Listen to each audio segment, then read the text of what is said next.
Bienvenue sur les Alpes Perchées vous emmène à la découverte des stations les plus emblématiques des Alpes. Au programme, des événements, des rencontres, des coulisses, mais aussi des sensations fortes. Alors accrochez-vous, vous allez en prendre plein les yeux.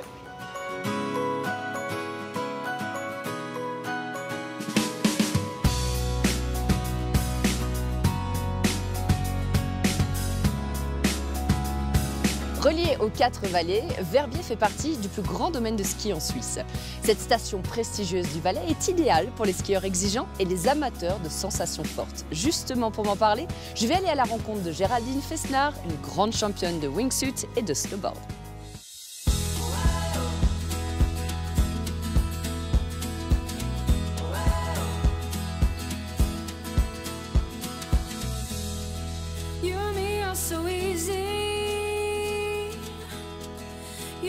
Take our time.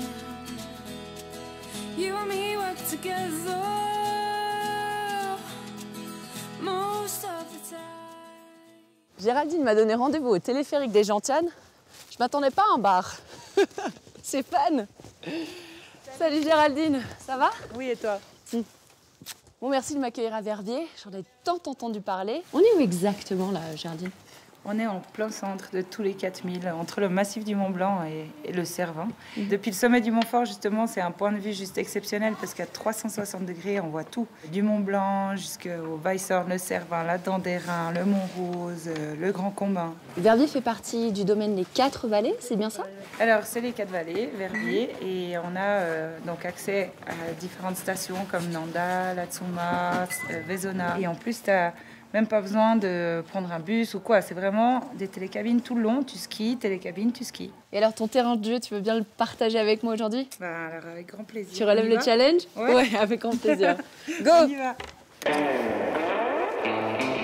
Hello.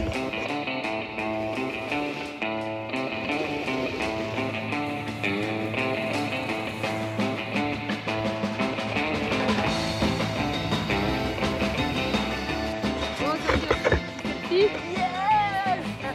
Les deux nattes à la neige. Ouais, les plantes à la neige. J'ai entendu dire que c'était vraiment le paradis du hors-piste ici. On peut faire du freeride toute la journée sans forcément revenir vraiment sur une piste, à part juste pour récupérer un télésiège ou un télécabine. Et on a des itinéraires sécurisés. Ils sont balisés, marqués sur les plans des pistes. Donc la différence avec une piste qui est damée tous les soirs, c'est que le hors-piste balisé est non entretenu. Exactement, c'est vraiment le terrain libre qui évolue suivant les conditions de neige, qui est jamais damé. On a même un sommet, le Mont Gelé. On arrive au sommet avec la télécabine, on est à plus de 3000 mètres. Et toutes les phases du Mont Gelé sont accessibles. C'est que des couloirs et du hors-piste et des domaines balisés.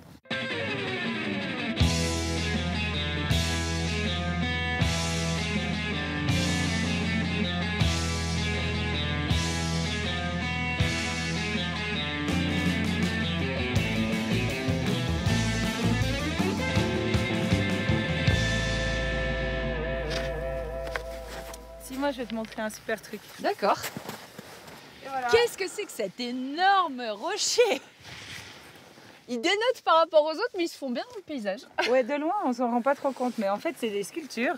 Tout le long de cette route, c'est un magnifique chemin piéton panoramique avec la vue sur tous les 4000. Mais en plus de ça, il y a des sculptures à venir regarder tout au long du chemin. Donc ça, c'en est une. Il y en a une qu'on voit juste là-bas au fond, une autre au bout du chemin là, et après ça continue jusqu'à la chaux. C'est un hall d'exposition en extérieur. Voilà. On peut carrément voir à l'intérieur. Ah, vas-y, montre-moi. Ah, voilà. En fait, c'est une petite cabane à l'intérieur de celle-ci. C'est mignon comme tout. C'est bien, du coup, Verbier, en fait, c'est assez complet parce que du coup, tu peux faire de l'extrême avec tout le domaine skiable dont tu m'as parlé, et sinon après, tu fais du ski et tu te balades.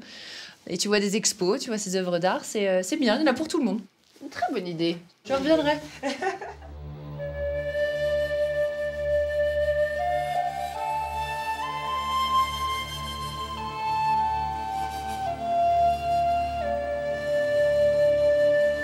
Géraldine, quelle journée tu m'as fait passer.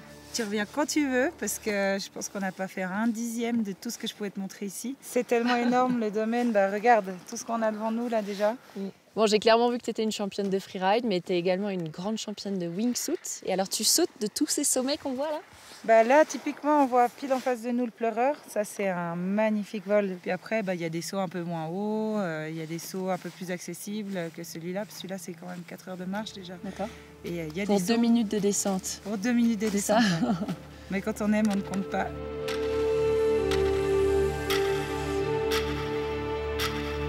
Trois, 2, 1. Dis-moi simplement ce qu'est alors le wingsuit. Alors la wingsuit, c'est des grandes ailes qui me permettent d'agrandir ma surface. Et j'habite à Verbier, donc pour le snowboard, freeride et pour la wingsuit, c'est vraiment la Mecque et c'est un endroit fabuleux.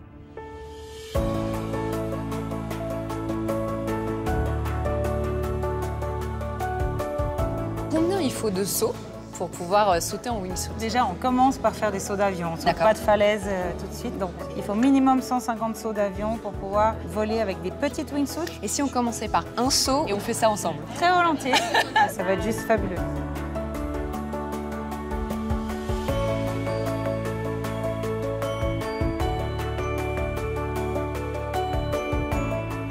À Verbier, terre d'adrénaline, il y a beaucoup d'activités fun à faire. Alp Skydive propose des sauts en chute libre d'un hélicoptère avec une vue en plus apparemment imprenable. Alors, c'est à faire? J'y vais tout de suite! On va sauter ensemble. Alors, je me réjouis de pouvoir te montrer les montagnes depuis là-haut parce que tu verras encore mieux le domaine, notre énorme domaine depuis là-haut. Puis les 4000 aussi autour. Il faut que tu sois à l'aise, mais il faut que tu sois bien tenu quand même. Hein. Quand on sort d'un avion, on vole à une vitesse relative de 120 km/h. Donc on s'appuie tout de suite sur un coussin d'air, ce qui n'est pas le cas d'un hélicoptère. Tu sens la chute parce qu'on est arrêté, en stationnaire. Ouais. Et les 3-4 premières secondes, tu sens que tu tombes vraiment, quoi. La pression monte.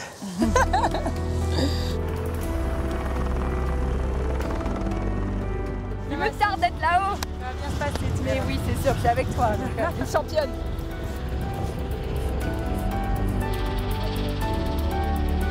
C'est parti. C'est moi qui vais à l'avant parce que je suis une grande fille maintenant.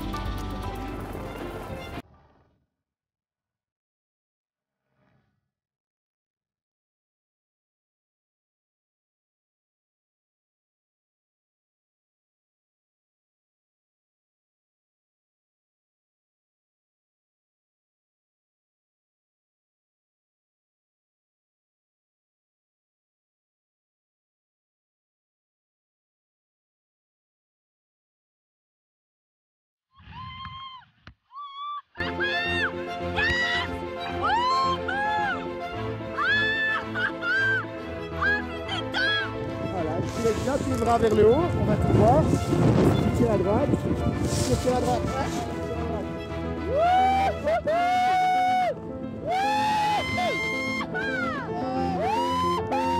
Et tu relèves les bras.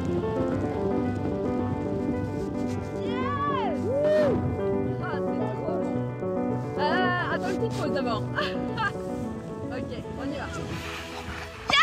Oh là là, c'était génial. On a volé ensemble. Oh là là, c'était génial. La volée. Ouais, c'était beau. Je sentais plus mon poids les 3-4 premières secondes comme tu disais. T'as senti quand même, tu chutes au début. On tombe vraiment bien au début quoi. Ouais. Vraiment, vraiment, tu sens que rien ne te retient. Je reviendrai bien cet été pour sauter. Ah, Donc ça mais se fait on- toute l'année? Depuis Verbier, on prend les gens qui veulent venir voler à partir de 15 ans et on saute sur Verbier toute l'année.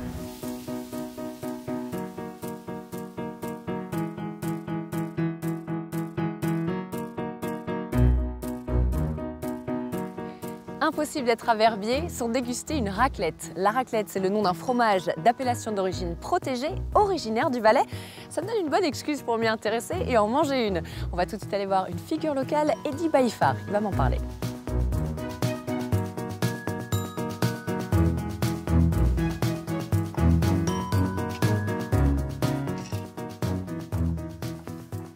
Bonjour Eddy, Salut Sandy. ça va bien? Ça va bien et toi? Ouais, super. Tu as trouvé facilement? Je pouvais pas te rater, c'était indiqué partout. Ah, T'es super. un emblème ici. Ici, c'est plutôt la race des reins, la vache, qui est l'emblème. Hein. Alors parlez-moi un petit peu de ces vaches. Elles sont, en tout cas, elles sont belles, elles sont impressionnantes. Hein. C'est une race autochtone du canton du Valais, la race des reins. Voilà, la qualité laitière, bouchère, D'accord. excellente viande séchée du Valais. Et son troisième atout, c'est sa combativité. Nous organisons des combats de rennes avec cette vache. Oui, parce qu'elles ont des cornes immenses, ces Immenses. vaches-là. C'est grâce à elles, c'est grâce à ces belles vaches qu'on a un bon fromage de raclette du Valais. Voilà, exactement, mais pas que. C'est pas la race qui détermine le goût du fromage, c'est ce qu'elle consomme. Le producteur de lait, il doit faire 80% de son fourrage sur son exploitation. Elle s'appelle comment celle-ci? Elle s'appelle Fureur, c'est la reine du troupeau. C'est la reine? Je vais lui donner un peu plus à manger. Alors maintenant que tu as vu les vaches qui produisent le lait et le fourrage qu'elles consomment, D'accord. on va aller voir la transformation et l'affinage.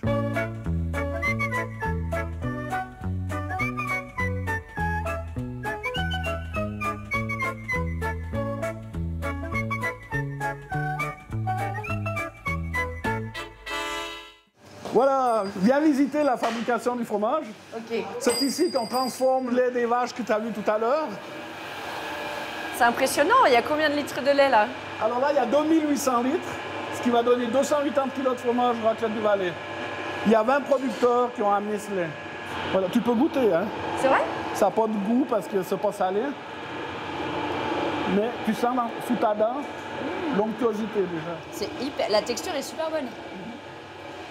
Ça peut pas être plus frais là. Hein. Et après, il faut savoir que c'est 24 heures sous presse et 3 mois d'affinage. Alors tu peux venir voir la cave, c'est des trésors. Là, ils sont prêts à être libérés pour la vente. D'accord. Mais après 3 mois, il y a une commission de taxation qui va passer et qui vont tous les tester. Savoir s'il y a des fermentations secondaires, S'il y a de l'air dedans en fait, s'il y c'est a ça? de l'air ou du gaz. Et on fait des prélèvements comme ça. Là, Qui dit prélèvement dit on peut goûter. on peut goûter. Elle est molle et ça a l'air assez gras pour la raclette alors. Bien sûr. Il faut pour la raclette qu'il ait 45% de matière grasse, entre 45 et 50. Et dis, si je mange de la raclette, forcément la raclette elle vient de Suisse? Pas forcément, non. En Haute-Savoie, vous avez maintenant un raclette de Savoie IGP. L'origine de la raclette, c'est quand même le Val-de-Bagne et la vallée de Conches en Valais. Ok. Ça, c'est prouvé par les documents historiques. Donc moi j'ai envie de manger la raclette d'Eddie surtout. Eh ben, je vais t'en préparer une Tu m'en prépares une? et tu vas te rassasier. Ah bah attends, je commence à avoir faim, c'est parfait. Extra, On y va allons-y.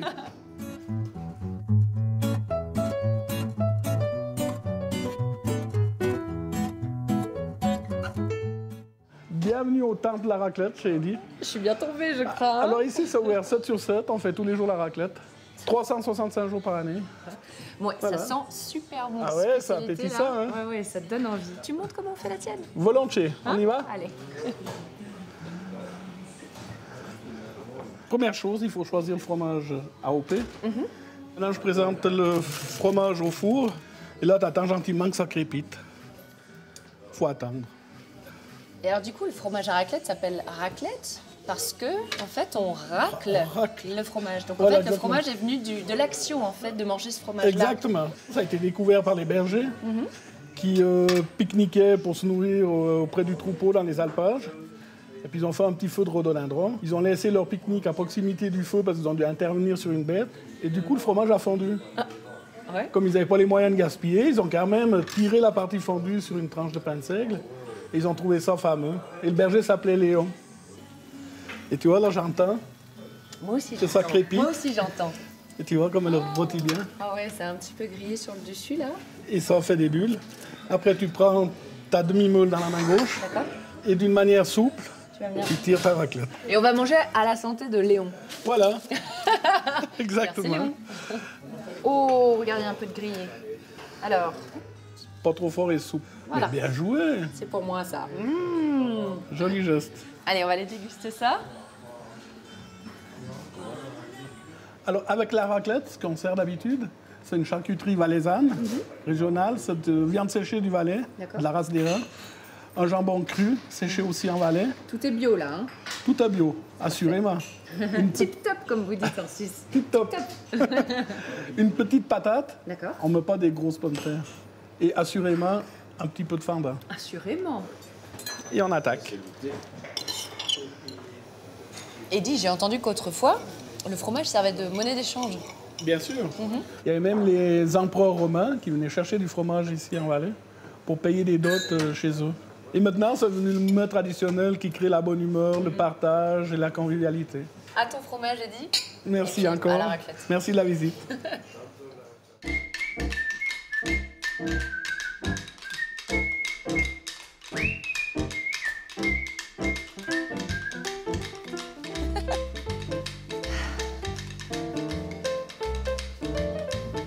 Le Saint-Bernard restera à jamais le symbole de la Suisse. La Fondation Barry, située à Martigny, à quelques kilomètres de Verbier et du col du Grand Saint-Bernard, a à cœur de faire connaître cette race. Je vais rejoindre Gabriel, avec qui je vais faire un retour dans l'histoire de quelques siècles pour me parler de ces chiens sauveteurs. Allez, Billabong, on y va. Oh, oh. Allez, ma puce. Fais à Gabriel, là.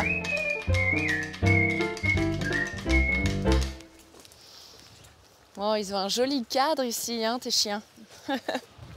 Alors, l'histoire, c'est que les chanoines, au XVIIe siècle, se sont entourés de chiens pour la garde autour justement de l'hospice. Mais après, ils sont devenus en fait des chiens sauveteurs. C'est tout à fait juste. D'ailleurs, c'était des chiens pour tracer la route. D'accord. C'est-à-dire, vous avez 2 Saint-Bernard devant vous, grosso modo, ils vont faire une autoroute dans la neige, puis vous pouvez suivre derrière tranquillement. C'est large. C'est large.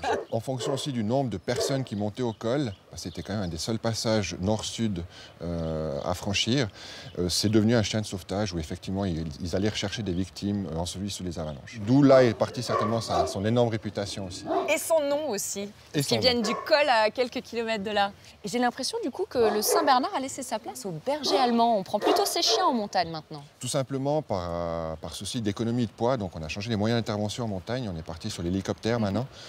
Quand vous calculez pilote, copilote, médecin, patient, etc., Ça fait du poids. chaque kilo compte, donc malheureusement il n'est plus adapté au sauvetage en montagne. C'est dommage. C'est dommage, mais je te rassure, on lui a quand même trouvé une nouvelle mission, c'est-à-dire qu'il sauve toujours des personnes, mais plus forcément en montagne, mais en allant à leur rencontre, c'est ce qu'on fait ici tous les jours au musée, mais aussi en faisant des actions plutôt sociales, où on va à la rencontre de personnes, soit en institution, dans les homes pour personnes âgées, mais aussi avec des personnes handicapées, pour essayer de les motiver via le chien, grâce au chien, à réussir à nouveau à faire un mouvement ou à éventuellement peut-être marcher. Bah, finalement, ils arrivent à sauver des vies différemment. Oh, je vais te ramener à la maison, hein, on va négocier. Je vais te ramener.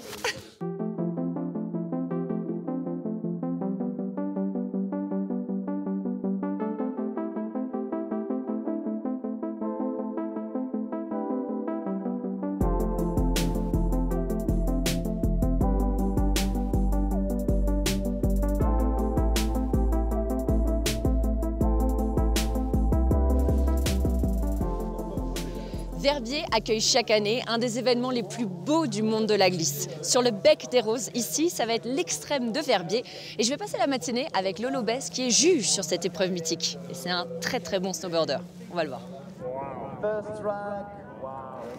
Salut Lolo.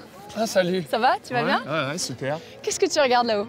Écoute, là on est en train de regarder les ouvreurs qui sont en train de montrer un peu aux riders qui sont là comment ça se passe en ce moment sur cette face. Tu peux nous raconter un petit peu ce qu'est le freeride? Ouais, le freeride, essentiellement on va parler un petit peu de liberté. Il n'y a pas de piquet, il n'y a pas de piste définie. On monte au sommet d'un domaine hors piste et puis on prend la ligne qu'on veut. On l'a choisi au gré de notre feeling sur la neige. Et voilà, donc il y a eu des compétitions qui sont nées là-dessus, même si ça paraissait un petit peu difficile de faire des conditions de freeride. Et puis là, on est arrivé à mettre au point un bon système de jugement. Il y a un gros tour qui s'appelle le Freeride World Tour. Et on est ici à Verbier pour la finale. C'est les meilleurs riders du monde qui se retrouvent ici. Ah, tout à fait. Donc là, il y a eu, tout au long de la saison, il y a déjà eu un classement qui s'est fait au fur et à mesure des étapes. Et là, on a gardé vraiment la crème de la crème. Bonne chance à eux. On va aller regarder ça. Il y a Xavier Delerue, un des meilleurs snowboarders du monde qui l'a gagné 4 fois.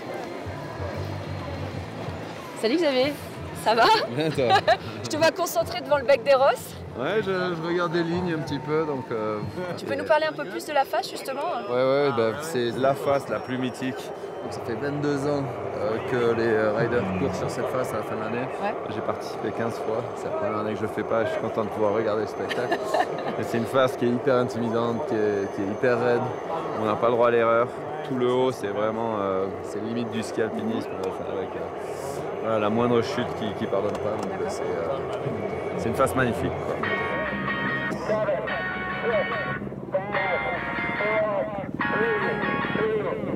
C'est parti.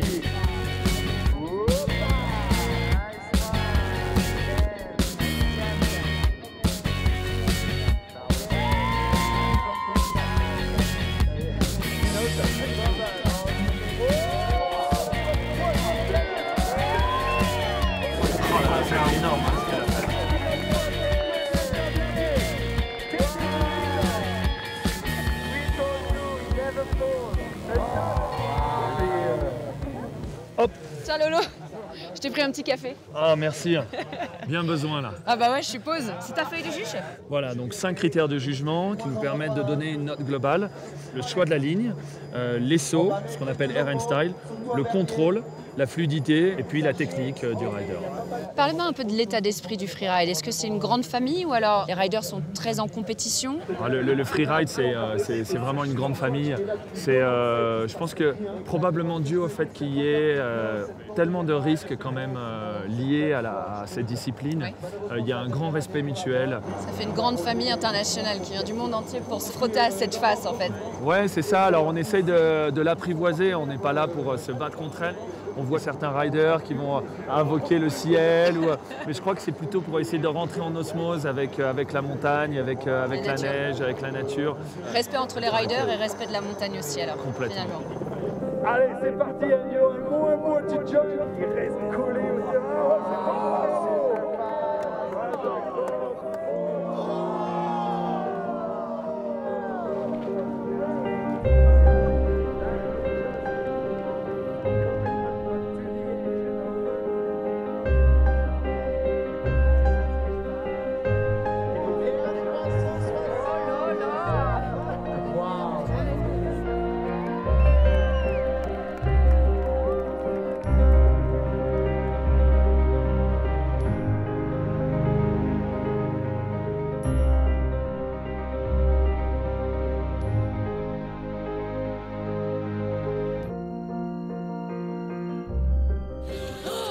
Quel show! Incroyable, ça a été fou, je suis sans mots, tu vois. J'ai pensé à toi, ça devait être difficile de mettre ces notes. Ouais. Il y a un moment, on avait envie de mettre 100 points tout le temps. Bien sûr.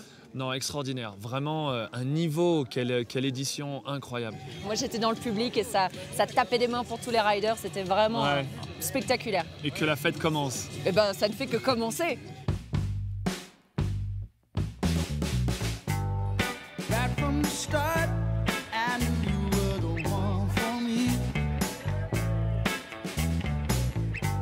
So I played my part, and I hope that you notice.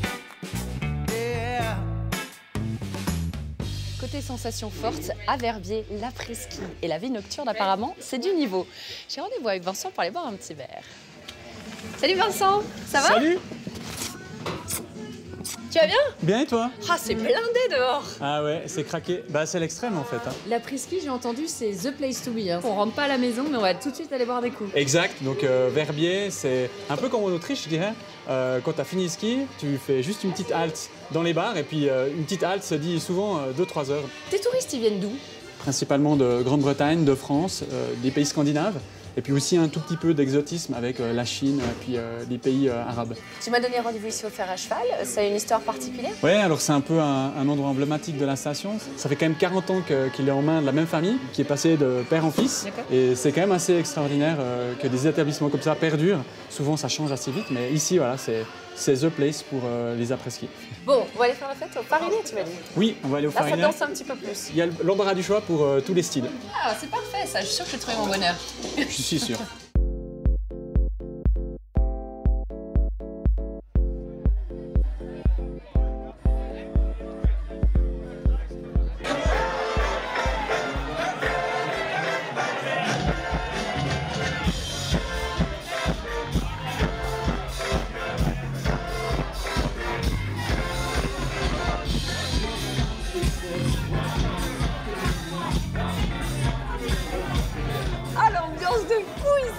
Et oui, ben Verbier, c'est ça.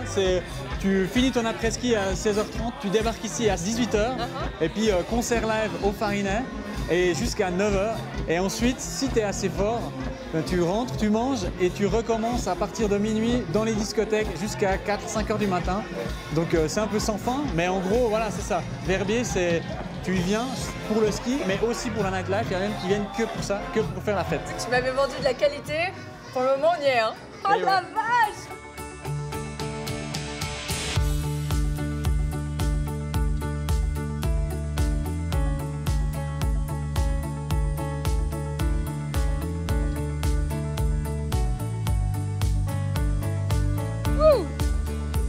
Ainsi s'achève mon immersion à Verbier. J'espère vous avoir donné des envies d'adrénaline et d'aventure. Restez au top et moi je vous retrouve bientôt pour de nouvelles aventures dans les Alpes bien sûr.